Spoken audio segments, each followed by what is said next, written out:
কৃষ্ণ জয়গুৰু শংকৰ হে আজন্মৰ সেৱাস্থলী বাবাই মাতৃৰ হওক। আজি পুনৰ সময় পাই আপোনাসৱৰ ওচৰলৈ আহিছোঁ। আজি আপোনাসৱৰ ওচৰত অজামিল উপাখ্যানৰ চতুৰ্থ কীৰ্তন অৰ্থাৎ শেষ কীৰ্তন আপোনাসৱৰ ওচৰত লৈ আহিছোঁ। ইয়াতনো কি কৈছে গুৰুজনাই আমি জানো আহক। কি বুলিনো আমাৰ আগত গুৰুজনাই আমাক উল্লেখ কৰিলে যে অজামিলৰ এই উপাখ্যানৰ আমি আগছোৱা যিখিনি পাই আহিলোঁ, এতিয়া চতুৰ্থ কীৰ্তনৰ তাৰ সাৰ মৰ্মসমূহ আমাক কি ধৰণে গুৰুজনাই দাঙি ধৰিলে। কৃষ্ণ ঘোষা জয় নিৰঞ্জন পাতক ভঞ্জন মাধৱ মুকুন্দ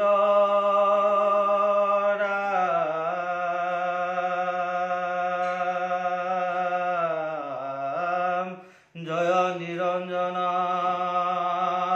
পাতক ভঞ্জন মাধৱ মুকুন্দ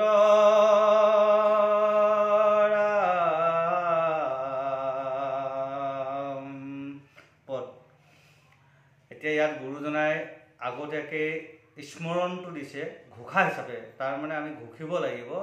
আমি কি বুলি স্মৰণ কৰিব কৈছে? জয় নিৰঞ্জন পাতক ভঞ্জন। আমাৰ শংকৰ গুৰুজনায়ো কম নাছিল, তেখেতে বৰ সুন্দৰকৈ ঘোষাখিনিত কেৱল প্ৰভুৰ নাম, প্ৰত্যেকটো প্ৰভুৰ নামক ঘূৰাই ঘূৰাই ঘূৰাই ঘূৰাই ঘোষাটো সৃষ্টি কৰিছিল। ঠিক তেনেকৈ নাম ঘোষাখনক মাধৱদেৱে প্ৰভু ভগৱন্তৰ প্ৰতিটো নাম আনি আনি আনি আনি তাৰ অৰ্থ ব্যঞ্জনেৰে আমাক দিছিল। একেধৰণে গুৰুজনায়ো ইয়াত যিখিনি ঘোষা লিখিছে তাত ভগৱন্তৰ নাম অৰ্থ ব্যঞ্জনাৰে আমাক দিছে। জয় নিৰঞ্জন পাতক ভঞ্জন মাধৱ মুকুন্দ ৰাম বুলি দিলে। ভাবকচোন, জয় নিৰঞ্জন তেতিয়াহে হ'ব, পাতক ভঞ্জন হ'ব লাগিব, পাপক দংশন কৰিব লাগিব, পাপ শেষ কৰি দিব। যেতিয়া আমাৰ পাপ নাইকিয়া হৈ যাব তেতিয়াহে আমাৰ জীৱনটো নিৰঞ্জন হৈ যাব। মাধৱ মুকুন্দ ৰাম, লক্ষ্মীৰ প্ৰতি মাধৱ, মুকুন্দ তেওঁৱে মুকুন্দ আৰু ৰাম, গতিকে আমাৰ ৰাম বুলি স্মৰণ কৰিবলৈ দিলে। ৰাম শব্দটো স্মৰণ, গতিকে মৃত্যুৰ আগমুহূৰ্তত আমি ৰাম বুলি ক'লে তেওঁ তৰিলে, ভৱ নদীত পাৰ হ'ল। কিমান ধুনীয়াকৈ ঘোষাভাগ গুৰুজনাই দিছে নহয় জানো? আমাক প্ৰতিটো ঘোষা তেখেতে ইমান সুন্দৰকৈ স্মৰণ কৰাইছে। পদ পৰম মংগল হৰি নাম ধৰ্ম যাহাৰ থাকে বাক্যত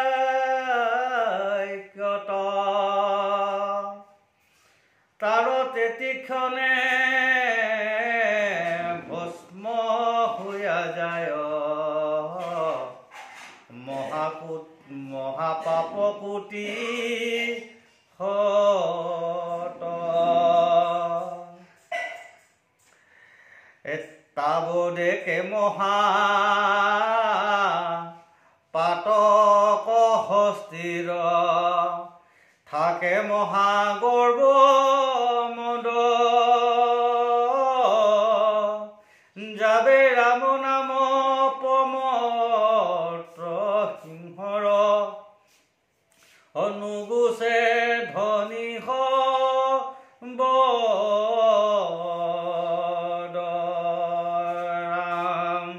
পৰম কৃষ্ণ হে প্ৰভু বাবাই মাতৃ হওক, হে বান্ধৱ হওক, পৰম মংগল হৰিনাম ধৰ্ম।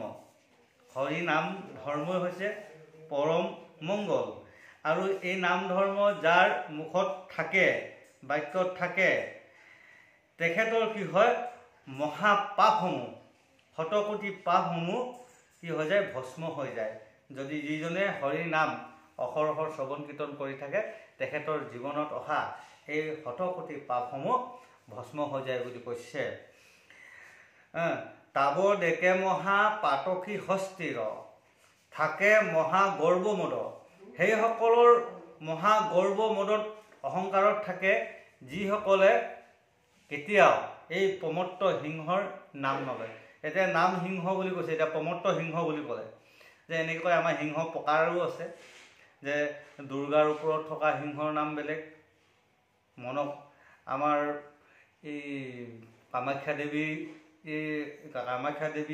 যি সিংহৰ ওপৰত বহি থাকে সেই সিংহৰ নামো বেলেগ, দুৰ্গাই যি সিংহৰ ওপৰত বহি থাকে সেই সিংহৰ নামো বেলেগ, আৰু আমাৰ নামঘৰৰ গেটৰ সন্মুখত থকা সেই সিংহৰ নামো বেলেগ, আমি যি সিংহাসন বুলি কওঁ সেই সিংহ যি আসনৰ ওপৰত থকা সিংহৰ নামো বেলেগ, আৰু কাছৰ পিঠিত যি হাতীৰ ওপৰত যি সিংহ সেই সিংহৰো নাম বেলেগ। প্ৰতিটো সিংহৰ একোটা নাম আছে।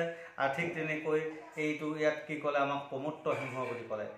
এবিধ সিংহৰ নাম হ'ল প্ৰমত্ত সিংহ। আকৌ যি হিৰণ্যকশিপুৰক বধ কৰিছিল সেয়া আছিল নৰসিংহ। আৰু ঠিক তেনেকৈ নাম সিংহ, মানে সিংহৰো তেনেকৈ প্ৰকাৰ আছে, ভাগ আছে। তা আমাক সেইখিনি কথা কৈছে। ইয়াত প্ৰমত্ত সিংহৰ নামৰ ধ্বনি যিয়ে মানে আহৰণ নকৰে। প্ৰমত্ত আমাৰ মন ভাৱনাত যদি ঈশ্বৰৰ নাম নোসোমায় তেনেহ'লে তেওঁ মহা অহংকাৰ গৰ্ব মদে তেখেত পৰিয়ে থাকিব। আমি সেইকাৰণে প্ৰৱেশ কৰাব লাগিব, মৰ্তত কি প্ৰৱেশ কৰাব লাগিব? হৰি নাম। তেতিয়াই এই নামেই কি হ'ব? প্ৰমত্ত সিংহ হ'ব। যে আমাৰ হস্তিৰূপী যিবিলাক বোজা, ক্লমসৰূপী বোজা, এই বোজাটো কি কৰিব? সেই প্ৰমত্ত সিংহই নাইকিয়া কৰি দিব। তেতিয়া গৈ পেলাই এই নাম সিংহ প্ৰৱেশ কৰি পেলাই এই হস্তিৰূপী বোজা আমাৰ নাইকিয়া কৰি দিব। সেইকাৰণে কৈছে প্ৰমত্ত সিংহত যিজনে নাহে বা এই নাম জপ নকৰে বা হৰি নাম নলয়, সেইজনে কি কৈছে? মহা অহংকাৰ গৰ্ব মদত হস্তিহেন হৈ এই পৃথিৱীত পৰি থাকিব, তেওঁ জীৱনত আৰু কাম নাই বুলি ক'লে। হে ৰাম ৰাম হেন এইটো দুগুটি অক্ষৰ, সদায়ে আদৰে গাৱে, সংসাৰ সাগৰ তৰি সিটো নৰে, দুৰ্লভ মুখ্য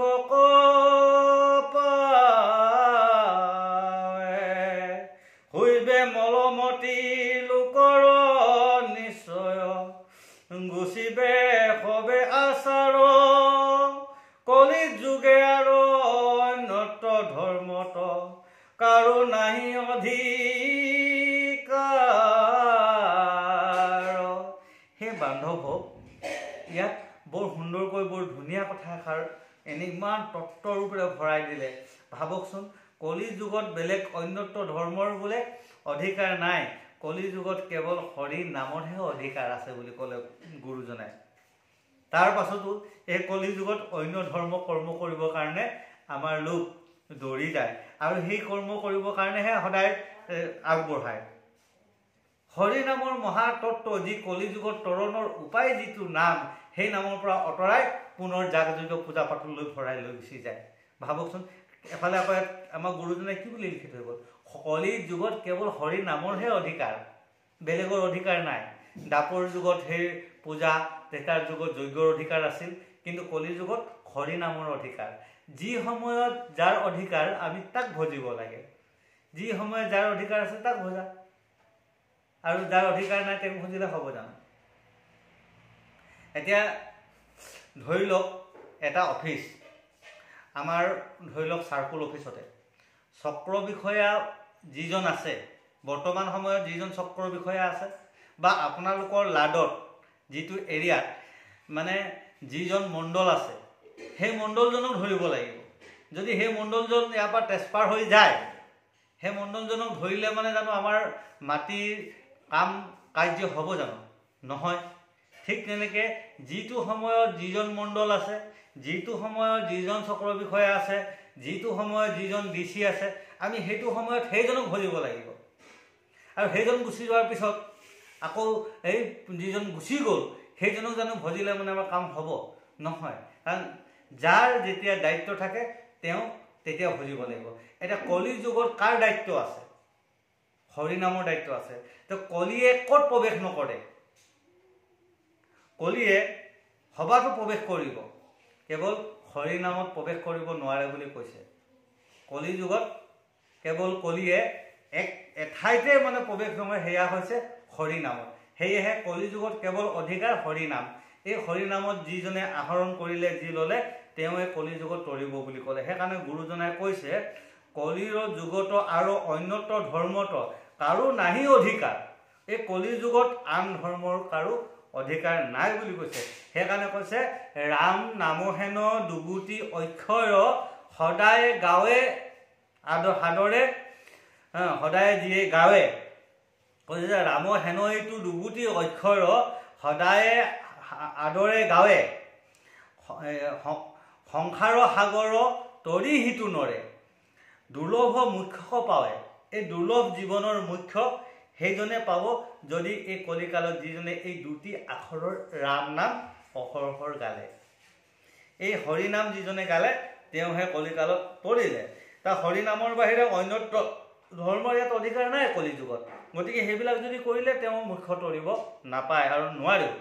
এই দুৰ্লভময় জীৱন কলি যুগত তৰাৰ একমাত্ৰ উপায় হৈছে হৰি কীৰ্তন। সেইকাৰণে কৈছে যে ইবে মলমতী লোকৰ নিশ্চয় গুচিবে হবে আচাৰ। এই মলমতী লোকসকলৰ সকলো আচাৰ কৰ্ম দূৰ হৈ যাব যদি তেওঁ হৰি নাম আশ্ৰয় গ্ৰহণ কৰে, ৰাম নাম শ্ৰৱণ কীৰ্তন কৰে। যদি নকৰে তেনেহ'লে তেওঁ ভাগৰ আৰু এই সংসাৰত কলিকালত তেওঁ তৰণ নাপায়। কাৰণ আগমন হৈ হৈ ঘূৰিয়ে থাকিব। সেইকাৰণে কৈছে কলি যুগত কেৱল হৰি নামৰহে অধিকাৰ বুলি গুৰুজনাই আমাক ইয়াক ডাকি ক'লে।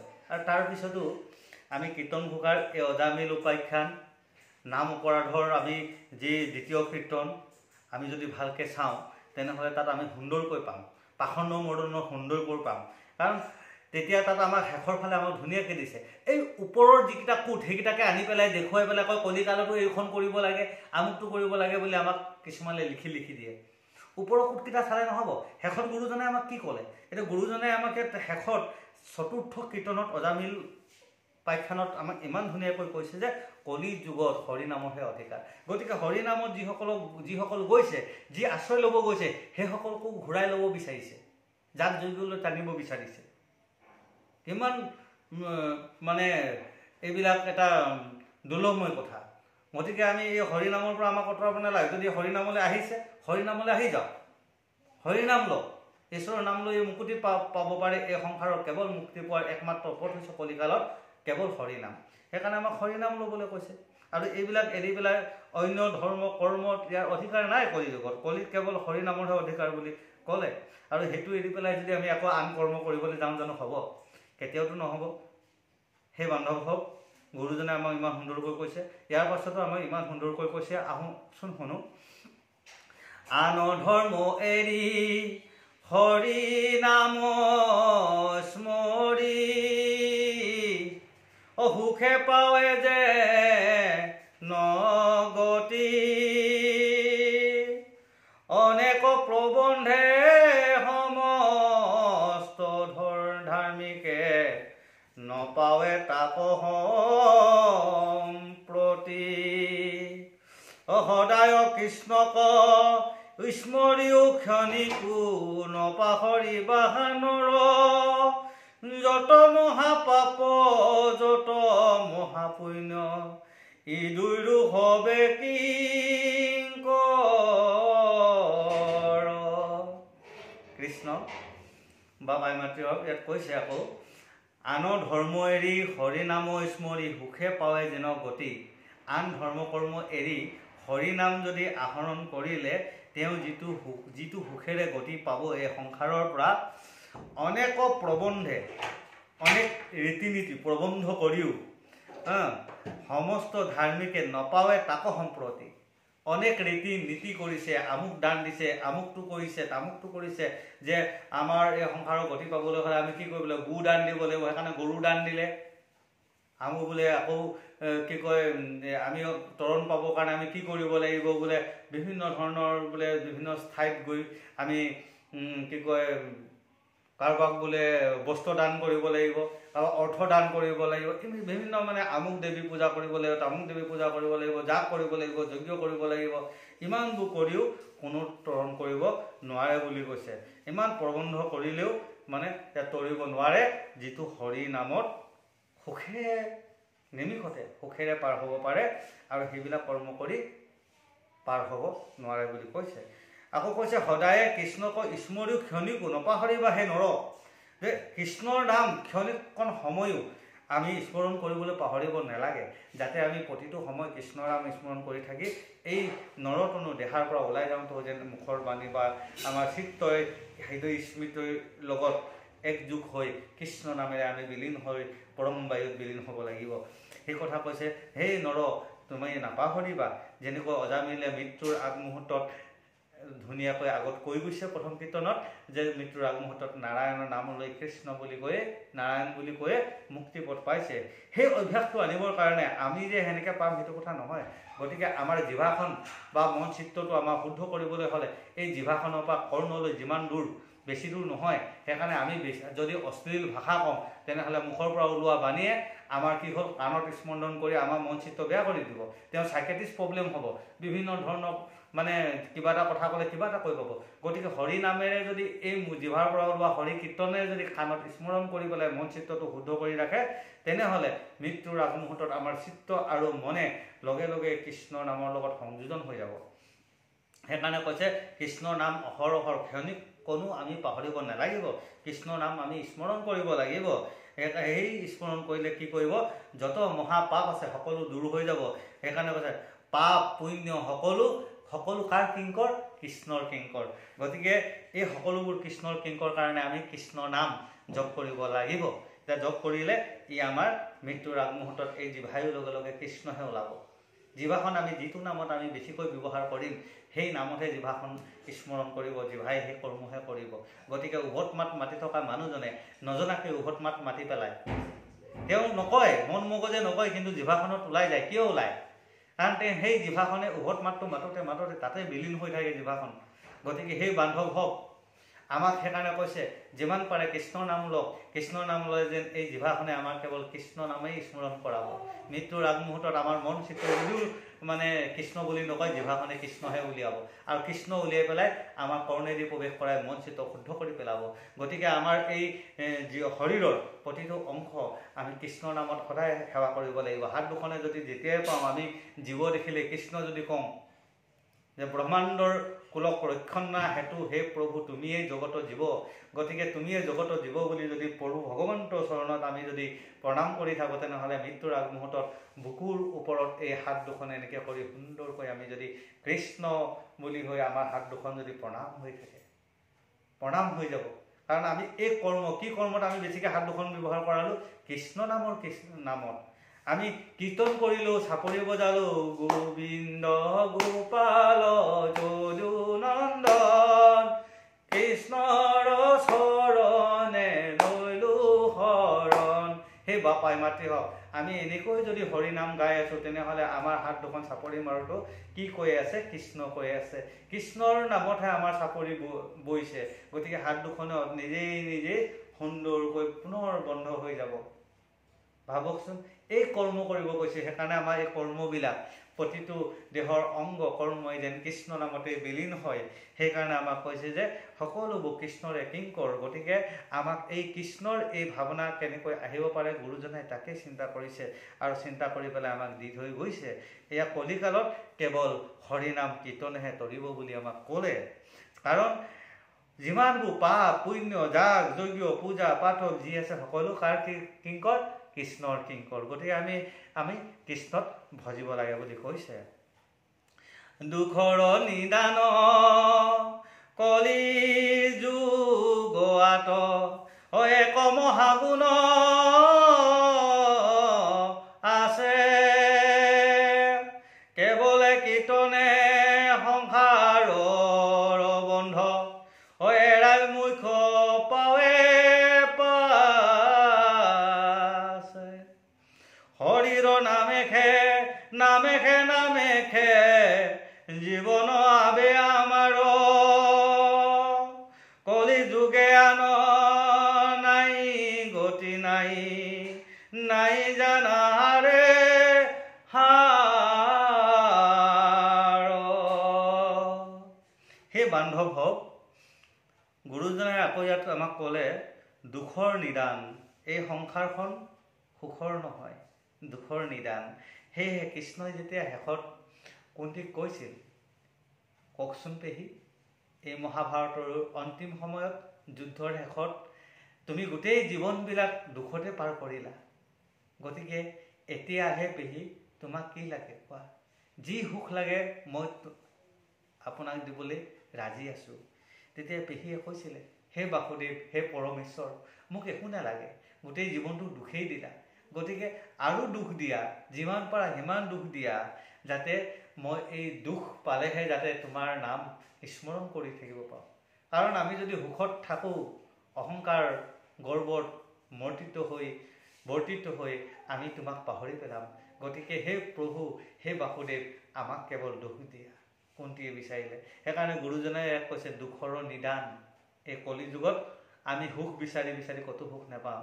এই যে কবিতাটো লিখিছিল, সুখ সুখ বুলি সুখ বিচাৰিলোঁ নাপালোঁ ক'তো যে সুখ বুলি, এনেকৈ কবিতা এটা আছিল, যে সুন্দৰ কবিতা এটা আছিল, সুখ সুখ বুলি জগতে বলিয়া নাপাওঁ, সুখ বিচাৰোঁতে পাই জগতত দুখৰ উপৰিও দুখ বুলি এনে কবিতা এটা আছে।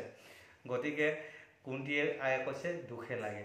গতিকে আমি যদি দুখ পাওঁ, দুখ বিচাৰোঁ, তেনেহ'লে আমি জীৱনত সুখ পাম। এই কথাষাৰ তাতেই মহত্ব আছে। দুখক আমি চিনি পাব লাগিব, তেতিয়াহে সুখ পাম। আমি সুখক বিচাৰি গ'লে কেতিয়াও আমি সুখ নাপাম, দুখৰ উপৰিও দুখে পাম। সেইকাৰণে আমি দুখক চিনি পাব লাগিব, তেতিয়াহে সুখ পাম। এই কথাষাৰৰ কাৰণে কৈছে যে দুখৰ নিদান কলি যুগত এক মহাগুণ আছে। যে এনেকুৱা দুখৰ মাজত কলি যুগত এটা মহাগুণ আছে, কেৱলে কীৰ্তনে সংসাৰৰ বন্ধন এৰাই মুখ্য পাৱে পাছে। গতিকে কেৱল হৰি কীৰ্তনৰ দ্বাৰা তেওঁ মুখ্য পায়, সংসাৰ বন্ধন তৰি পেলাই মুখ্য পাব বুলি কৈছে। সেইকাৰণে গুৰুজনাই কৈছে হৰি নামেখে নামেখে নামেখে, কেইবাৰ ক'লে? 3 বাৰ কৈছে হৰি নামেখে নামেখে। জীৱন আবে আমাৰ কলি যুগে আন নাই গতি নাই, নাই জানা সংসাৰ হাৰ। গতিকে আমাক দোহাই দোহাই কৈছে নাই নাই নাই, যেনেকৈ তাহান্ত বিনাই নাই নাই নাই আমাৰ পৰম গুৰু, ঠিক তেনেকৈ শংকৰ গুৰুজনাই কৈ গৈছে কলি যুগত, গম পাইছেনে, হৰি কীৰ্তনৰ বিনে আনে কোনো গতি দিব নোৱাৰে বুলি কৈছে। আৰু গুৰুজনাৰ কাৰণে গুৰুজনাই কৈছে কলি যুগত হৰি নামেহে হাৰ বুলি ক'লে। এই কথাষাৰ কোনে কৈছিল? নাৰদে কৈছিল। মোহৰ জীৱন কেৱল হৰি নাম, কেৱল নাৰদৰ জীৱনৰ কেৱল মানে লক্ষ্য হ'ল হৰি নাম। নাৰদেও কৈছিল এই কথাষাৰ, আৰু সেই কথাষাৰৰ লগত তুলনা কৰি গুৰুজনায়ো কৈছে যে হৰি নামৰ বিনে তেওঁ আৰু গতি নাই। গতিকে তেওঁ হৰি নামৰ বিনে আন একো চিনি নাপায়, গুৰুজনায়ো চিনি নাপায়, সেই কথা কৈছে। আমাকো গুৰুজনাই এই কথাষাৰ কোৱা মানে কি কৈছে? আমাকো কৈছে যে আমিও হৰি নামৰ বিনে আন আমি আৰু চিনি পাব নালাগিব, কেৱল হৰি নামত নিজক বৰ্তিত কৰাব লাগিব। সেইকাৰণে কৈছে হৰি নামেখে নামেখে নামেখে নামেখে জীৱন আমাৰ আবে আমাৰ। গতিকে হৰি নামেই আমাৰ জীৱন বুলি কৈছে গুৰুজনাই। গতিকে এই সংসাৰত হৰি নামে কলিকালত তৰণ কৰিব। গতিকে আমাৰ জীৱনটো কেৱল হৰি নামত অৰ্পণ কৰিবলৈ কৈছে। গুৰুজনাই সেনেকৈ নিজকে কৈছে, কলি যুগত নাই নাই গতি নাই জানা হাৰে হাৰ। সেইকাৰণে এই হাৰ মূল তত্ত্বটো কৈছে কলিকালত কেৱল হৰি নামহে উদ্ধাৰ কৰিব। আউৰ বেদাগম বিস্তাৰ শাস্ত্ৰত নাহি কিছু প্ৰয়োজন, ধৰ্মক আশায়ে অনেক কীৰ্তিথত কি কাৰ্য কৰাক গমন, যদি অভিলাষ কৰা সৰ্বজন আপোন মুখ্য কাৰণ, গোবিন্দ গোবিন্দ বুলিয়া বেকতে কৰিও হৰি কীৰ্তন। সেই বান্ধৱক আকৌ ক'লে গুৰুজনাই, আৰু বেদাগম, বেদান্ত যি আমি বেদৰ আগমন, বিস্তাৰ শাস্ত্ৰৰ নাহি কিছু প্ৰয়োজন, ইমান বিস্তাৰ আমাৰ শাস্ত্ৰৰ কোনো প্ৰয়োজন নাই। ধৰ্মক আশাই অনেক তীৰ্থত, আমি ধৰ্ম বিচাৰি অনেক তীৰ্থ কৰা কোনো প্ৰয়োজন নাই, বিভিন্ন শাস্ত্ৰৰো প্ৰয়োজন নাই। কেৱল আমাক কি আছে, যদি অভিলাষ আছে তেনেহ'লে যদি মুখ্য কাৰণ বিচাৰিছা তেনেহ'লে কলিকালত কেৱল গোবিন্দ গোবিন্দ বুলি নিজৰ হৃদয়ত কীৰ্তন কৰিবলৈ কৈছে। যিজনে গোবিন্দ গোবিন্দ গোবিন্দ গোবিন্দ গোবিন্দ ৰাম মুৰাৰী যিজনে গালে সেইজনে জানিব, কৰিও আমাক তেনেকৈ কীৰ্তন কৰিবলৈ কৈছে। কলি যুগত এই কীৰ্তনৰ বিনে যিমান আমাক কৈছে তীৰ্থ ভ্ৰমণ বেদ বেদান্ত অধ্যয়ন কৰিলেও সেই তত্ত্ব নাপায়। যিজনে ঘৰতে বহি হৰি কীৰ্তন কৰিলে গোবিন্দ গোবিন্দ বুলি গালে তেওঁই সেইখিনি মুখ্য পদ পায়। ইমান সুন্দৰকৈ আমাক গুৰুজনাই কৈছে। ইটো হৰি নামে লোকৰ যতে ক পাতক নিজান কৰে, ততে ক পাতক প্ৰবন্ধে কৰিবে, নোৱাৰে পাতকী নৰে। ব্ৰহ্মচাৰী গৃহ বাসী বনবাসী, সন্যাসী যতে কৰ যতি, হৰিৰ কীৰ্তন এৰি গেহুনৰে, নপাৱে পৰম গতি। ইয়াত কৈছে যিটো হৰিনাম, ইটো হৰিনামে লোকৰ যতে ক পাতক নিজান কৰে। এই হৰিনামে মনুষ্য জীৱনৰ লোকসকলৰ যিমান পাপ দূৰ কৰে, ততে ক পাতক প্ৰবন্ধে কৰিবে, নোৱাৰে পাতকী নৰে। যে এই হৰিনামে যিমান আমাৰ পাপ দূৰ কৰিব, যিমান পাপ দূৰ কৰিব পাৰে, বিভিন্ন ধৰণৰ প্ৰবন্ধ কৰিলে ইমানখিনি পাপ দূৰ কৰিব নোৱাৰে যিমান হৰিনামে আমাৰ পাপ দূৰ কৰিব পাৰে। ব্ৰহ্মচাৰী গৃহচাৰী বনবাসী সন্যাসী যতে ক আছে, হৰিৰ কীৰ্তন এৰিয়া কেহু নপাৱে পৰম গতি। কিছুমান লোক এনেকুৱা হয় ব্ৰহ্ম ত্যাগ কৰি দিয়ে, ব্ৰহ্ম ত্যাগ কৰে। চাব দেই বাপ সমস্ত তেওঁলোকে অন্ন ত্যাগ কৰি দিয়ে, নাখায় 3 মাহ 4 মাহ 6 বছৰ 7 বছৰ নাখায়, এখন ভৰিতেই থিয় হৈ থাকে। অলৌকিক বৰ্তমানো আমাৰ এতিয়া কুম্ভ মেলা দেখিবলৈ পাব, বিভিন্ন ধৰণৰ অলৌকিক বাবাসকল ওলাব। যে আজি আমি কিছুমান দেখা পাইছোঁ কেঁচাই কেঁচাই ছাগলী, জীয়া ছাগলীৰ মুখেৰে কামুৰি ছাল গুচাই আছে, এনেকুৱা বাবাসকল ওলাই আছে। তো আচৰিত নহয়নে? যি সনাতন সভ্যতাত আমাক কৈছে যে জীৱ বলিদানেই দিবলৈ, জীৱ বলি দিবলৈ মানা কৰিছে। যি ঈশ্বৰৰ সনাতন সভ্যতাই আমাক কৈ আছে যে প্ৰকৃতিৰ প্ৰতি দয়া কৰা, জীৱ জগতৰ প্ৰতি দয়া কৰা, জীৱ বলি নিদিবা, জীৱ নাকাটিবা, জীৱ নাখাবা। আৰু তাতো কি কৰিছে, এনে এটা অনুষ্ঠানত কি কৰিছে, কেঁচাই কেঁচাই জীৱ গুচাই আছে। তো ভাবিলে মানে এয়া কি পুণ্য নেকি? কেঁচাই কেঁচাই জীৱৰ ছাল গুচাই দিয়া কামুৰি। কোনে গুচাইছিল? বাঘ সিংহ হিংস্ৰ জন্তুহে গুচায়, মানুহৰ এইটো কৰ্ম নেকি? তেনেকুৱা কিছুমান বাবা ওলাই আছে, অলৌকিক কৰিব তেওঁলোকে।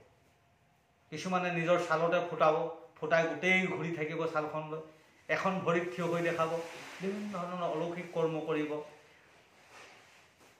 গৃহ এৰি থৈ গুচি যাব, ঘৰত নাথাকে, বাহিৰত ঘূৰি ফুৰিব অলৌ তলৌ কৰি। বনবাস খাটিব, কোনোবাই বনবাস খাটি থাকিব, বৰফৰ পাহাৰত থাকিব, গাত কাপোৰ নিপিন্ধাকে বৰফৰ পাহাৰত নিজক মানে ধ্যান কৰি বহিব। অনেক সন্যাসী ওলাব। যদি এই সন্যাসী বিভিন্ন ধৰণৰ বনবাসী ওলায়, সন্যাসী ওলায়, ব্ৰহ্মচাৰী ওলায়, গৃহচাৰীও ওলায়, বিভিন্ন ধৰণৰ আপোনাৰ মানে যাগ যজ্ঞ কিবা কিবি কৰি কৰ্ম কৰি দেখাব, তেনে এজন লোকেও তৰণ নাপায়, তেওঁলোকেও গতি নাপায় যদি তেওঁলোকে হৰি কীৰ্তনত অহা নাই, যদি এই কলিকালত হৰি কীৰ্তন কৰা নাই, হৰি কীৰ্তনৰ আশ্ৰয় লোৱা নাই, তেনেহ'লে তেওঁলোকে মুক্তি নাপায়। এই পৃথিৱীত পুনৰ ঘূৰি থাকিব, আগমন হৈ ঘূৰি থাকিব। যি সনাতন সভ্যতাত আমাক কৈছে জীৱৰ প্ৰতি দয়া, প্ৰকৃতিৰ প্ৰতি দয়া, সেইকাৰণে আমাৰ প্ৰতিজোপা গছৰ তলত চাকি দিয়া আছে। এনেকুৱা নাই, সূৰ্যকো পূজা কৰা দেখুৱালে এটা সময়ত, গছক পূজা কৰা দেখুৱালে, পাহাৰক পূজা কৰা দেখুৱালে, প্ৰতিজোপা প্ৰকৃতিক পূজা কৰা দেখুৱালে। যি হাঁহ, এতিয়া আমি বিভিন্ন সনাতন সভ্যতাই হাঁহ মাংস খাই ভাল পায়, সেই হাঁহজনীৰ ওপৰতে সৰস্বতীক বহাই দিলে। তাৰমানে সেই হাঁহটো মানে কি, সেই হাঁহ নামৰ জীৱটোৰ ওপৰতো সৰস্বতী এগৰাকী দেৱী আছে বহাই দিছে। তাকো আমি বধ কৰিব নোৱাৰোঁ। যদি ফেঁচা বধ কৰোঁ, ফেঁচাৰ ওপৰতো আপোনাৰ লক্ষীক বহাই দিলে, কেনেকৈ ফেঁচাটো মাৰিব? যদি গৰু বধ কৰে গৰুৰ ওপৰত মহাদেৱক বহাই দিলে, সিংহক যদি বধ কৰে সিংহৰ ওপৰত কাক বহাই দিলে? দুৰ্গা দেৱীক বহাই দিলে। কি কাৰণে বহাইছে? একোজন দেৱতা, কাৰণ প্ৰতিটো জীৱৰ ৰক্ষক একোজন দেৱতা। ময়ূৰ চৰাই ৰক্ষক হ'ল কাৰ্তিক, কাৰণ কাৰ্তিকৰ বাহন হ'ল ময়ূৰ, গৰুৰৰ বাহন হ'ল কৃষ্ণৰ বাহন হ'ল গৰুৰ। কিয় দিলে? প্ৰত্যেকটো পশু পক্ষীৰ লগত একোজন দেৱতাক দি দিছে। আকৌ এই ছাগলীটো চুবাই কেঁচাই কেঁচাই মাংস গুচাইছে। আনফালেও আমাক কৈছে যত জীৱ জংগম কীট পতংগম অগণ গজগতে কায়া। হে বাপ সমস্ত, হে আই মাতৃ হওক, সকলোৱে এবাৰ ভাবকচোন, এই সংসাৰখনত সকলো জীৱ জগতৰ ওপৰত কি দিছে? প্ৰভু ভগৱন্ত বিৰাজমান বুলি কৈ দিছে। তাৰ পাছতো সেই জীৱটোক বলি দি পেলাই হত্যা কৰি তাৰ পাপ কৰি তাৰ মাংস ভক্ষণ কৰিছে। আচৰিত নহয়নে? আকৌ কৈছে যত জীৱ তত শিৱ। আকৌ সেই শিৱ বধ কৰি আছে।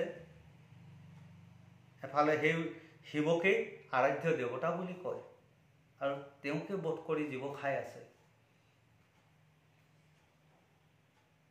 আচৰিত নহয়নে? দুই এজন ভকতে আমাক সম্ভৱ কৈছে যে যদি আমি মাছ নাখাওঁ মাছে আমাক খাই দিব। কেইজনী মাছে খেদি খেদি মানুহ খাইছেও। সেই বাপ সমস্ত ভাবকচোন, সেই সভাসদৰ লোক কেইজনী মাছে খেদি খেদি মানুহ খাইছে। মানুহে যিমান ধৰি ধৰি মাছ খাইছে, মাছে খেদি খেদি খাইছে নেকি? মাছেতো নিজৰ ববীয়াকে নিজে নিজৰ পানীত আছে। এই স্থল প্ৰাণীয়ে গৈ পেলাই যদি জলত গৈ পেলাই যদি আমনি কৰে সি খাবই। যাৰ যি খাদ্য সেইমতেহে খাই থাকে। আৰু মনুষ্য হৈ পেলাই এইখিনি কৰ্ম কৰিব লাগে নেকি? এনে লোকেও ভাবক, ব্ৰহ্মচাৰী হৈছে, ঘৰ ত্যাগ কৰি দিছে, বিভিন্ন ধৰণৰ কৰ্ম কৰিছে, সেইসকলেও কি হয়? ঈশ্বৰক নাপায় যদি হৰি কীৰ্তনত নাহে। কলিকালত কেৱল মুখ্য পথ হৰি কীৰ্তন। বৰ্তমান সময়ত আপোনালোকে কি ৰকমৰ ৰূপ দেখা পাব? ধূলি ছিটিয়াই ৰূপ সলনি কৰি দিছে। চাবচোন, পৰম গতি পায় যদি নাপায়। আকৌ গুৰুজনাই আমাক কৈছে, আমাক গুৰুজনাই কিয় হৰি কীৰ্তন আৰু বৈষ্ণৱৰ নীতি দিলে? হৰি কীৰ্তন বৈষ্ণৱ যিজন লোক তেওঁ চাফ চিকুণতা, চাব দেই বা সমস্ত পবিত্ৰতা। বগা পোচাকযোৰ কিয় দিলে? 3 বস্ত্ৰ হ'লেও আমাক বগা দিলে, আমাক গেৰুৱা নিদিলে গুৰুজনাই। বগা বস্ত্ৰ কিয় দিলে? বগা সদায় পবিত্ৰ। বগাৰ দূৰৰ পৰা কিবা এটা কোলা পোক এটা যদিও যায়, এই কোলা বস্তুটো দূৰৰ পৰা জিলিকি উঠে। দেহাৰ ওপৰত কিবা যদি পোক পতংগ কিবা এটা আহি যদিও বগাই দিয়ে, দূৰৰ পৰা দেখা পাব এই বগা বস্ত্ৰত, শ্বেত বস্ত্ৰত। আৰু বগা বস্ত্ৰটো শান্তিৰ প্ৰতীক। গুৰুজনাই চাফ চিকুণতাৰ প্ৰতীক। কিন্তু বাকী বস্ত্ৰবিলাক চাফ চিকুণতাত নপৰে বাপাই মাতৃ হওক। কাৰণ বাকী বস্তুবিলাকত গুণ সোমাই আছে। শ্বেত বস্ত্ৰ শান্তিৰ প্ৰতীক, মানে পবিত্ৰতাৰ প্ৰতীক। বাকীবিলাকত কি আছে? ৰজগুণ তমগুণ সোমাই আছে। বাকী বস্ত্ৰ আমাক সৎগুণত থাকিবলৈ কৈছে, শান্তিত থাকিবলৈ কৈছে। সেইকাৰণে বগা বস্ত্ৰ দেই বাপাই মাতৃ হওক। গুৰুজনায়ো কম নহয়, বগা বস্ত্ৰ কিয় দিলে আমাক? শান্তিৰ পবিত্ৰতা। আৰু যিবিলাকে আপোনাৰ চাব শ্মশানত একদম মানে দিনে ৰাতিয়ে পৰি থাকিব, শৰীৰটো চাফ চিকুণতা নকৰিব, ভস্ম ধূলাঘাট ছিটিয়াই থাকিব, চাফ চিকুণতা নেকি? কৈছিল যেতিয়া এই হোতৰ ওচৰত পুনৰ তেওঁলোকে ভাগৱত শুনিবলৈ আহিছিল, শ শ বছৰ ঋষিমুনিসকলে 2800 সহস্ৰ ঋষি বেদত পাৰ্গত যাগ যজ্ঞ পূজা পাতল কৰি কি হৈ গ'ল সেই ঋষি মুনিসকলে সমস্ত ৰূপে কি হৈছিল ধূম্ৰ বৰ্ণ হৈ গ'ল কিন্তু ঈশ্বৰৰ কথা মহত্ব বুজি নাপালে পুনৰ সনকাদি মুনিসকলে পুনৰ ভূতৰ ওচৰত গৈ পেলাই ভাগৱত শ্ৰৱণ কৰিছে কিয় কৰিলে আমাক সেইকাৰণে কৈছে শ্ৰৱণ কীৰ্তনেহে সংসাৰৰ যিখিনি তৰিব আনে তৰিব নোৱাৰে গৃহচাৰী বনচাৰী বনবাসী সন্যাসী যতেক যি হওক যেতিয়ালৈকে হৰি কীৰ্তনত নাহে নপৰে তেতিয়ালৈকে তেওঁ মুক্তি নাপায় সংসাৰৰ মৃত্যুৰ পিছত পুনৰ ঘূৰি আহিব এইখিনি কৰ্ম কৰি থাকিব তেওঁ মুক্তি নাপায় পশু পক্ষী হৈ আকৌ 84 নৰক ভুঞ্জিব আমাক আকৌ ইয়াৰ পাছত কৈছে ইমান সুন্দৰকৈ হে বাপ আই মাতৃ হওক ইয়াক কৈছে সূৰ্য গহনত 1 কোটি ধেনু ব্ৰাহ্মণক দেও দান প্ৰয়াগ গংগাৰ জলত নিৰ্বাস কৰে দখ কল্প মান অযুতে যজ্ঞ কৰে মেৰু সম সুবৰ্ণ কদেও দান 100 ভাগু গোবিন্দ নামৰ ৰেণু নুহি সমান কি ক'লে হে বাপ আই মাতৃ হওক সূৰ্য গ্ৰহণৰ সময়ত যদি 100 কোটি গৰু ধেনু মানে হ'ল গৰু যদিও বামুণক দান দিয়ে 100 কোটি গৰু বামুণক যদি দান দিয়ে সূৰ্য গ্ৰহণৰ সময়ত প্ৰয়াগ গংগাৰত বৰ্তমান গংগাত প্ৰয়াগ চলি আছে যি কুম্ভ মেলা তো প্ৰয়াগ গংগাৰ জলত নিবাস গংগাৰ জলত গা ধুবৰ কাৰণে কিমান নিৰ্বাস তেওঁলোক আহি আছে কৰে দশকল্পমান তাত কিমান তেওঁলোকে গা ধুই গংগাত গা ধুই আছে হেৰি কৰি আছে অনেক যজ্ঞ তাত অনেক যজ্ঞ কৰিছে যাগ যজ্ঞ কৰিব বিভিন্ন ধৰণৰ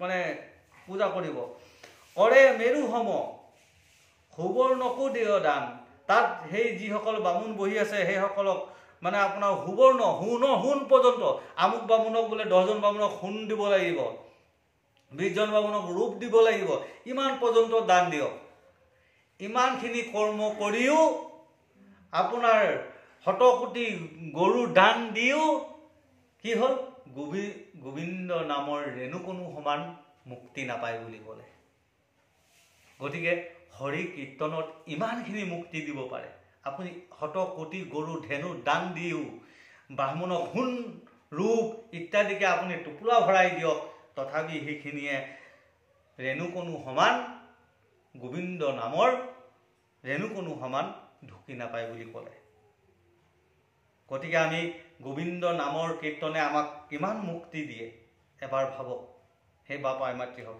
সেইকাৰণে গুৰুজনে আমাক এইখিনি বস্তু দি আছে আমি কেনেকৈ সংসাৰ তৰিব পাৰোঁ ভাগৱত শ্ৰৱণ কৰি পৰীক্ষিতে এই সংসাৰৰ পৰা তৰণৰ উপায় তৰণ পালে সেইকাৰণে আমাক ভাগৱতৰ সাৰ মৰ্ম তত্ত্ব আমাক আনি দিলে আমিও কেনেকৈ এই সংসাৰৰ পৰা তৰণৰ উপায় বিচাৰি পাওঁ সেই কথাখিনি আমাক গুৰুজনাই আনি দিছে হৰি হেন ইটো দুগুটি অক্ষৰ ঔচাৰিলে একবাৰ মুখ্যৰ পথক যাইবাক লাগিয়া হিউ ভৈল কাছ পাৰ হৰিৰ নামৰ অনন্ত মহিমা কহিবে কাৰ শকতি যদি চাৰি মুখে ব্ৰহ্মাই কহন্ত তবু নুহি সমাপতি হৰি হেন এইটো নাম দুটি আখৰ হৰি যেনেকৈ ৰাম আগত কৈ যোৱা হ'ল ঠিক তেনেকৈ হৰি এই নামো দুটি আখৰ হ মানে হৰণ কৰিলে হৰি আমাৰ এই ক্লমসমূহ যিজনে হৰণ কৰিব পাৰে সেয়াই হৰি এই হৰি হেনৰ দুটি অক্ষৰ যি নাম যোনে উচ্চাৰণ কৰিলে গম পাইছেনে তেওঁ মুখ্য পথ পাই গ'ল আৰু সেইজনৰ কাৰণে পুনৰ ঘূৰি হেৰিত যাইবাক লাগীয়া সেইজনে পৃথকে আকৌ যাবৰ কাৰণে কাছ পাৰ হ'বলৈ নালাগে যি হৰি নাম গাই দিলে নহ'লে যদি হৰি নাম গোৱা নাই সেইজন মানুহ জানিব পৃথিৱীৰ জন্ম লৈ সি আকৌ কি হ'ব কাছ পাৰ ইত্যাদি জন্ম লৈ এই পৃথিৱীত ঘূৰি ফুৰিব। তো হৰিৰ নাম অনন্ত মহিমা, এনেকুৱা হৰিনামৰ মহিমা যাক ব্ৰহ্মাই চাৰিমুখে কৈও অনন্ত পাৰ নাপায় বুলি ক'লে। শেষ নহয়, ভগৱন্তৰ নাম অনন্ত মহিমা বুলি কৈছে। সেইকাৰণে সেই বাপ আই মাতৃ হওক, সেই বান্ধৱ হওক, আমাক কৈছে এই হৰিনামত আমি শৰণ লোৱাৰ পিছত আমি এই হৰিনাম এৰি পুনৰ আকৌ জাক জৈগলৈ যাব নালাগে। আমাৰ প্ৰায় আজি ভকত লোকসকল শৰণ লয়, শৰণ লোৱাৰ পিছতো পুনৰ আকৌ সেনেকৈ ভজিবলৈ যায়।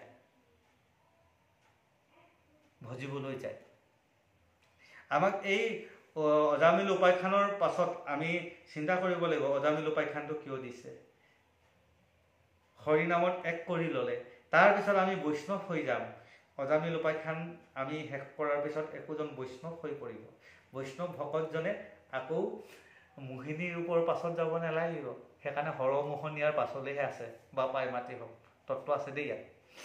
গতিকে এজন বৈষ্ণৱ হৈও যদি আমি মোহিনীৰ পাছত দৌৰোঁ, তেনেহ'লে মোহনৰ পৰি পেলাই হৰ যেনেকৈ মোহন হৈছিল, এই বৈষ্ণৱো মোহন হ'ব পাৰে।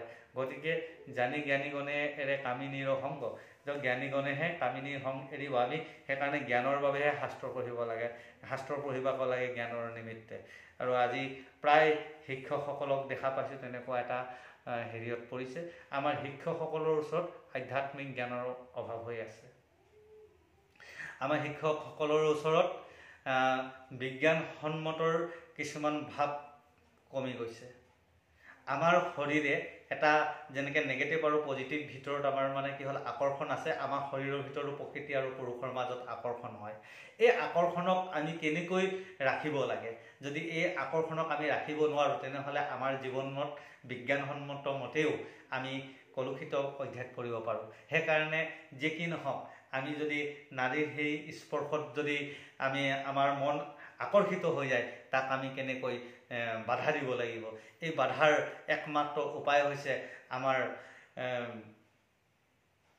ভাগৱতৰ দ্বাদশ স্কন্ধত মাৰ্কেন্দ্ৰীয় মুনিৰ যিটো মানে ধ্যান, সেই ধ্যানৰ কথা আমাক কৈছে। মাৰ্ক কৰিব লাগিব, আমাৰ ধ্যানটোৱে মাৰ্ক কৰিব লাগিব মন মগজে, তেতিয়া আমি সেইখিনিৰ পৰা আঁতৰিব পাৰিম। আৰু সেইকাৰণে মাৰ্কেন্দ্ৰীয় মুনিৰ ওচৰত কামদেৱকে ধৰি বিভিন্ন তাৰকাৰ দেৱীসকল আহিছিল, নৃত্য কৰিছিল ৰম্ভা মেনকাসকলে, কিন্তু মাৰ্কেন্দ্ৰীয় মুনিৰ মন চিত্ত সলাব নোৱাৰিল। আমি সেইকাৰণে কি কৰিব লাগিব, আমাৰ মন চিত্তকো তেনেকৈ নেগেটিভিটিৰ পৰা আমি আঁতৰাই ৰাখিবৰ কাৰণে আমি চেষ্টা কৰিব লাগিব বিজ্ঞানসন্মতৰ মতেও। গতিকে এইখিনি আমাৰ শাস্ত্ৰও আমাক সেনেকৈ কৈছে। সেইকাৰণে আমি শাস্ত্ৰৰ মতে আমাৰ এনেকৈ কৈছে, ঈশ্বৰৰ নামেৰে আমাক ৰাখিছে, কিন্তু বিজ্ঞানৰ মতে আমাৰ চাইণ্টিফিক মানে শৰীৰৰ যিটো এটা চেঞ্চাছ, এই চেঞ্চাছ ভাৱটো মানে চেঞ্চিটিভ যিটো ভাৱ, এই ভাৱটোক আমি ৰাখিবৰ কাৰণে আমি বিজ্ঞানৰ তত্ত্বৰ দ্বাৰাও আমি ৰাখিব লাগিব। যদি আমি সেইখিনি নাৰাখোঁ, তেনেহ'লে আমি চাইকেট্ৰিষ্টত সোমাই যাব। তেওঁ সেইটো মানে মানসিক চাইকেট্ৰিষ্টত সোমাই পেলাই নাৰী গৰাকীক স্পৰ্শ কৰিব আগবাঢ়ি যায়। গতিকে এই বস্তুটোক চেঞ্চিটিভ বোলা বস্তুটোক ৰাখিবলৈ চেষ্টা কৰিব লাগিব। তো আমি বৰ মানে ডাঙৰ কথা এইখিনি। সেইকাৰণে আমাক গুৰুজনাই এনেকৈ অজামিল উপাখ্যানৰ পৰা দিছে। সেইকাৰণে মানে কি হ'ল, নজনা অকৰা, মানে যাৰ জ্ঞানহীন, যাৰ জ্ঞান নাই, আৰু অমিল। সেইকাৰণে জ্ঞানহীন কাৰণে তেওঁ অমিল হৈ আছে। এফালে তেওঁ পাছ কৰিব পাৰে, শিক্ষক হ'ব পাৰে, কিন্তু তেওঁ এই চেঞ্চিটিভ জ্ঞানৰ পৰা তেওঁ বিদূৰ হৈ আছে। গতিকে এইখিনিৰ কথাৰ পৰা আমি এই বস্তুটো আমি সদায় আহৰণ কৰিব লাগিব। তেতিয়া আমি কি হ'ল, এই জ্ঞানটো আহিব। গতিকে আমি সেই স্পৰ্শৰ পৰা আমি বাচিব পাৰিম। সেইটোতো দুখ তাত হৈ পৰে যে আজি প্ৰায় শিক্ষকসকল তেনেকুৱা কৰ্মত লিপ্ত হোৱা, আৰু তেওঁলোকৰ কেছ আমি দেখিবলৈ পোৱা গৈছে যে ছাত্ৰীৰ লগত গুৰুৰ যি সম্পৰ্ক অকস্মাত আহি যায়। বিভিন্ন ধৰণৰ কথা যি কি নহওক, প্ৰভু আই মাতৃ হওক, আমাৰ ইয়াত কি কৈছে, প্ৰভু ভগৱন্তৰ যি গুণানুকীৰ্তন চাৰিমুখে কলিকীৰ্ত নাপায় বুলি কৈছে। সেইকাৰণে শংকৰ গুৰুজনে আমাক কিমান তত্ত্বৰূপেৰে আমাক এই কথাখিনি দাঙি ধৰিছে অজামিল উপাখ্যানৰ পৰা। আগতে সেইকাৰণে আমাক অজামিলৰ মৃত্যু বা যমদূত আহিছিল, নাৰায়ণ নামেৰে মুক্তি পাইছিল, এই কথাখিনি কিয় ক'লে, আমাৰ এইখিনি কথা ক'বৰ কাৰণেই আগফালে অজামিলৰ সেই কথাখিনি গুৰুজনে আমাক কৈ ল'লে। কাৰণ কেৱল হৰি কীৰ্তনে আমাৰ মন চিত্তক সলনি কৰিব পাৰে। এতিয়া কৈছে শুনকচোন কি সুন্দৰকৈ কৈছে। কৃষ্ণৰ কিংকৰে ভনিলা শংকৰে শুনিও সৰ্বজন হেন জানিয়া ন আলো জালো এৰি কৰিও হৰি কীৰ্তন কোন দিন এইটো হৰিৰ পৰয় কেতিখন যেনে অজম আৰু কি হেনথৰে ভাৰত ভূমিত হইবা মনুষ্য জন্ম। সেই বাবাই মাতৃ হওক। সেইকাৰণে আমাক কৈছে, শংকৰদেৱে কৈছে শুনিও সৰ্বজন হেন জানি আলো জালো এৰি হৰি কীৰ্তন কৰা।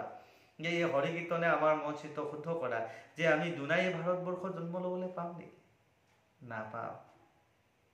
ভাবক, আজিও বিভিন্ন ঠাইত আজিও তেনেকৈ ঈশ্বৰৰ নাম নোপোৱা জেগা আছে। জীৱ জন্তু বধ কৰি চিকাৰ কৰি বৰ্তমানেও খাই থকা জেগা আছে। জন্তুৰ ছাল পিন্ধি ঘূৰি ফুৰা জেগা আছে। এতিয়াও তেওঁলোকৰ উন্নত হোৱা এতিয়াও মানসিকতা তেওঁলোকৰ মাজত অহা নাই। এনেকুৱা কিছুমান জেগা এতিয়াও আছে এইখন পৃথিৱীতে। তেওঁলোকে যে মানুহৰ জীৱনৰ উন্নত মান ভাৱনা কেনেকৈ আহিব এই কথাও আজিও তেওঁলোকে চিন্তা কৰিবলৈ সময় নাইকিয়া হৈ আছে। পশুৰ দৰে জীৱন কৰি আছে। আমি যে তেনেকুৱা ঠাইত আমি জন্ম হোৱা নাই। আমাক ক'ত জন্ম দিয়ালে ভগৱন্তই? সাধু পুৰুষৰ ঘৰত। কেনেকৈ সাধু পুৰুষৰ ঘৰত বুলি কৈছোঁ সেই বাপাই মাতৃহক? কিয় ক'লোঁ যে এই ভাৰত ভূমিত জন্ম লোৱা মানে আমি সাধু পুৰুষ। ভাৰত ভূমিত জন্ম লোৱা মানে আমি গীতা, ভাগৱত, কোৰাণ, পুৰাণ, ত্ৰিপিটক, বাইবেল এই শাস্ত্ৰসমূহ আমি জন্মৰ লগে লগে আমি পাইছোঁ। কি এই ভাৰত ভূমিত খ্ৰীষ্টান মানুহ নাই? কি এই ভাৰত ভূমিত সনাতনী সভ্যতাৰ লোক নাই? কি এই ভাৰত ভূমিত খ্ৰীষ্টান লোক নাই? কি এই ভাৰত ভূমিত বুদ্ধিষ্ট লোক নাই? এই ভাৰত ভূমিত বিভিন্ন ধৰণৰ বিভিন্ন নিজৰ নিজৰ কৃষ্টিৰ একোজন ধাৰ্মিক পুৰুষৰ আৱিৰ্ভাৱ হৈছে। এই ভাৰত ভূমিত প্ৰত্যেকে একোখন পুথি লিখি থৈ গৈছে যাতে আমি আমাৰ জীৱনবিলাক কেনেকৈ তৰণ কৰি পাৰ কৰিব পাৰোঁ। একোখন শাস্ত্ৰ লিখি থৈ গৈছে। এনে এক জীৱন চলাই নিব কাৰণে, জীৱন পাৰ কৰিবৰ কাৰণে, সুন্দৰকৈ আমাৰ জীৱনবিলাক কেনেকৈ পাৰ কৰিব পাৰোঁ সেইকাৰণে একোখন শাস্ত্ৰৰ বিধান দি থৈ গৈছে এই ভাৰত ভূমিত। ভাবকচোন, তেনেহ'লে আমি কিমান ধন্য যে তেনেকুৱা আমি পুথি পাইছোঁ, যাৰ কাৰণে আমি এই সংসাৰৰ তৰণৰ উপায় কাৰণে আমি পঢ়িবলৈ পাইছোঁ। আজি ভাৰত ভূমিত যিসকলে জন্ম হৈছে গতিকে ধন্য বুলি কৈছে। আৰু সেইকাৰণে কৈছে ধন্য ধন্য কলিকাল ধন্য নৰতনু ভাল ধন্য ধন্য ভাৰত বৰিষ। সেইকাৰণে কৈছে ভাৰতবৰ্ষত যি জন্ম লৈছে ধন্য বুলি ক'লে। গতিকে এই ধন্যৰূপী ভাৰতবৰ্ষত জন্ম লৈ যদি আমি নিকৃষ্ট কৰ্ম কৰোঁ আকৌ আমি পশু পক্ষীলৈ ঘূৰি যাব লাগিব। আমাক কৈছে গতিকে এই ভাৰতবৰ্ষত জন্ম লৈ সেই এবাৰে পাইছোঁ, সেই নৰতনু এবাৰেই এই ভাৰত ভূমিত জন্ম পাইছা। গতিকে শাস্ত্ৰ কথাৰে জীৱৰ লগত মিলি থাকা, জগতৰ লগত মিলি থাকা। জীৱ জগতৰ লগত নিমিলি কাজিয়া কৰিলে হ'ব জানো? অকণমান গাড়ীখনে খুন্দা খালে বুলি ইজনে সিজনে নাক মুখ ভাঙি দিয়ে। কি জীৱন আহি গ'ল? কিন্তু আমাক সেইটো কৰিবলৈ কোৱা নাই। জীৱৰ প্ৰতি প্ৰেম দয়া কৰিবলৈ কৈছে। জোৰৰ গাড়ীখনৰ কাৰণে জীৱ দুজনৰ মাজত কাজিয়া কৰে। দেহাৰূপী গাড়ী চৈতন্য গাড়ীখনক বৰবাদ কৰে জড় গাড়ীখনৰ কাৰণে। চৈতন্যক অনিষ্ট কৰে জড়ৰ কাৰণে। জড়ৰ প্ৰতি ইমান প্ৰেম, জীৱৰ প্ৰতি দয়া নাই, প্ৰেম নাই। জীৱৰ প্ৰতি দয়া নাই, প্ৰেম নাই। জড়ৰ প্ৰতি ইমান দয়া, ইমান প্ৰেম জড় বস্তুটোক লৈ। আচৰিত নহয়নে? ইমান তত্ত্বমূলক আমাক শাস্ত্ৰীয় ধৰ্মকিতাপ দিয়াৰ পাছতো। সেইকাৰণে কৈছে এই কলিৰ যুগত হৰি কীৰ্তন কৰিব লাগিব। বাবাই মাতৃহক আমি হৰি কীৰ্তন কৰিলে এই মনুষ্য জন্ম সফল হ'ব বুলি কৈছে। এই ভাৰত ভূমিত আমি এবাৰে জন্ম লৈছোঁ, গতিকে এই ভাৰত ভূমিত জন্ম লৈ আমি হৰি কীৰ্তন কৰিব লাগিব। এই শাস্ত্ৰ আমি অধ্যয়ন কৰিব লাগিব আৰু দয়া প্ৰেমেৰে সকলোৰে প্ৰতি আমি একত্ৰিত হৈ থাকিব লাগিব। এৰাম কোটি কোটি জন্ম অনন্তৰে যাহাৰ আছে মহাপুণ্য ৰাখি হিহি কদাচিত মনুষ্য হুয় ভাৰত বৰিষে আখি দেৱৰো দুৰ্লভ ইহেন জন্ম ক ব্যৰ্থ কৰা কেন কামে গৃহত থাকিয়া হৰি কৈ স্মৰীয়া মুখ্য সাধা হৰি নামে। কোটি কোটি পুণ্য কৰ্মৰ ফলত আমি আজি ভাৰতবৰ্ষত জন্ম লভিলোঁ। কোটি কোটি পুণ্যৰ কাৰণে তাকো এজন সুস্থবান মনুষ্য হিচাপে পালোঁ। নহ'লেতো আমি কি পালোঁ হয়?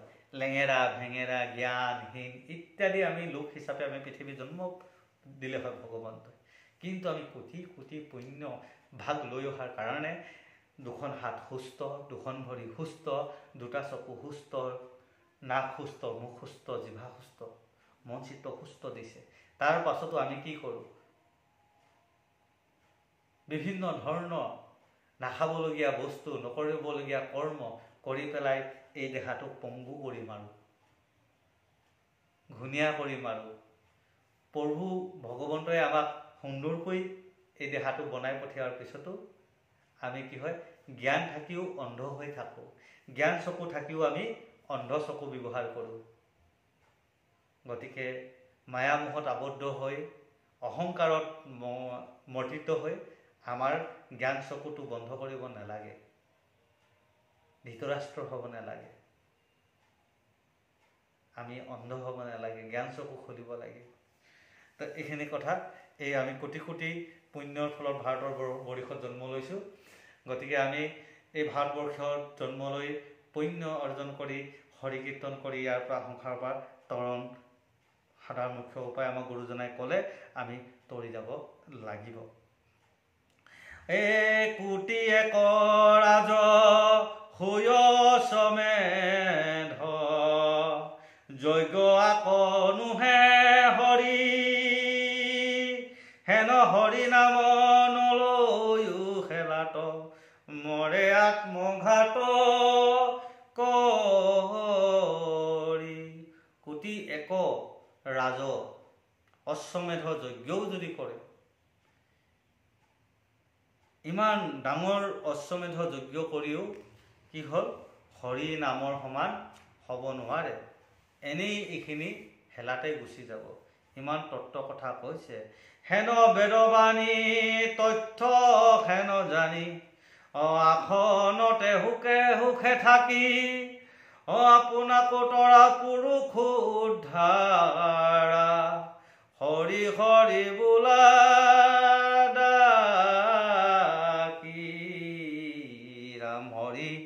ৰাম ৰাম ৰাম।